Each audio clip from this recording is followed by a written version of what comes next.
As you may have heard, the new Project Management Professional PMP exam content outline was released in June 2020, and the new PMP exam is released as of January 2nd, 2021. If you are in the middle of getting your PMP designation, but not able to take the exam yet, let's look at how you can transition to the new PMP exam.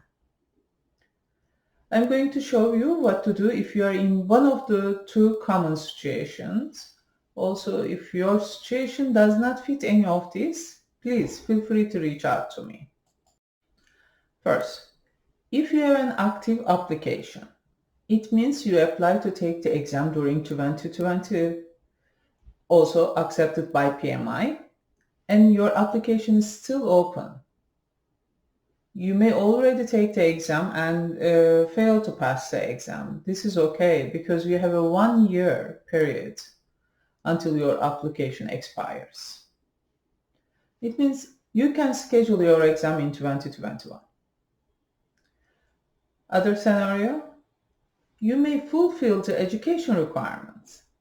It means you attend the PMP exam prep training some point in time and receive your 35 contact hours of education certificate, but for any reason couldn't apply for the PMP, or maybe you took the PMP exam and failed. It is okay. You can still apply to take the new PMP exam. Your education certificate will be accepted. You don't need to attend any other 35 contact hours PMP exam training course. Let's look at each situation in detail. Active application.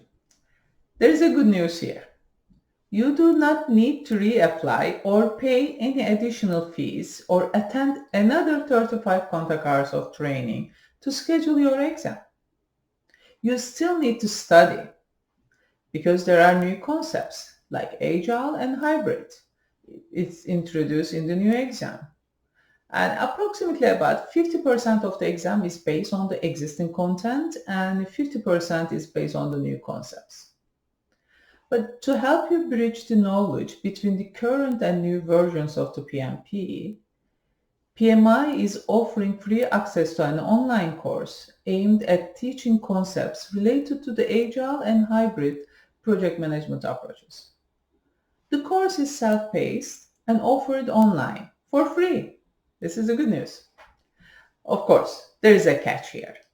It will be available between January 22nd to April 18, 2021. You need to register with the PMI between those dates and you have to take the exam between those dates. Because if you take the exam by April 18 and for some reason you couldn't pass the exam, PMI actually is offering eligible candidates to 65% of any re-examination fees. It means you have an open application and paid your exam fee, but not scheduled your exam. You can register on the PMI site to access the free e-learning when it becomes available.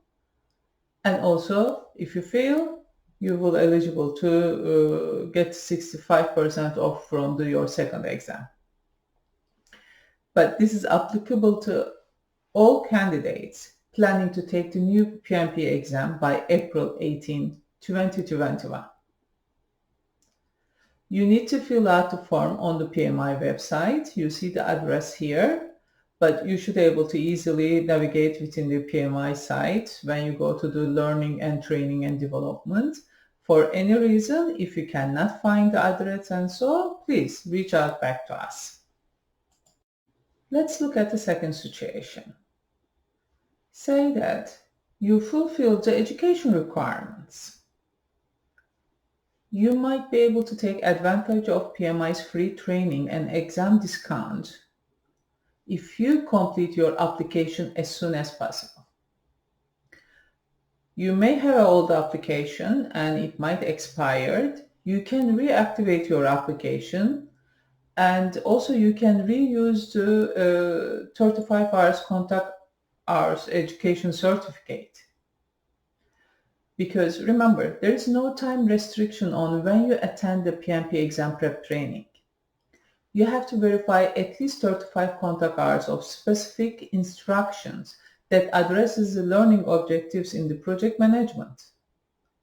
If you have this, you are required to record all education hours, regardless of when they were occurred, and ensure that the training must be completed at the time you submit your application. However, if you don't feel you are ready to take the exam, even after attending the PMI self-paced e-learning course, or not being eligible for the free course, then my recommendation is join one of our upcoming PMP exam refresher course. So, this refresher course designed for you if you previously attended the PMP exam prep course but did not earn the PMP designation. We will cover all new additions to the exam content as well as review of all the knowledge and skills listed in the PMP exam outline. You will be provided with a review of new topics, tips, and sample exam questions. By the end of the course, you will have additional exam preparation material and ready to pass the exam. So, in short, what we offer: individualized instructions and guidance to complete your application if you haven't done so. We will provide 5 weeks of study program to prepare for the exam. It's just a guideline. You can, study within the next 2 weeks, 3 weeks, in a week and write the exam. It's up to you, how much time you can spend to study. The course is totally focused PMP exam. That's why it is PMP exam prep class. But without, attending 35 hours of training. It's intensive coverage of all domain areas listed in the PMP exam content outline. And of course, the most extensive and effective exam taking tips and practice exam questions, mock exams based on the new exam. In addition, we will provide you 2-hour individual Q&A session with the instructor to answer any questions and clarify any concepts you may have. But keep in mind, the course has been designed to reflect the latest changes to PMP exam content outline. The course content is in line with the newest edition of A Guide to the Project Management Body of Knowledge, PMBOK Guide, 6th edition. Educational content is provided in the course to ensure you have a clear understanding of all the concepts listed in the exam content outline. However, if your training goes back, say, over 5 years or more, and the course content was based on the previous versions of the PMBOK, say 5th edition or earlier, then I suggest you attend one of our full PMP exam class. There are so many changes that happened after the PMBOK 5th, you shouldn't miss out anything. Good luck.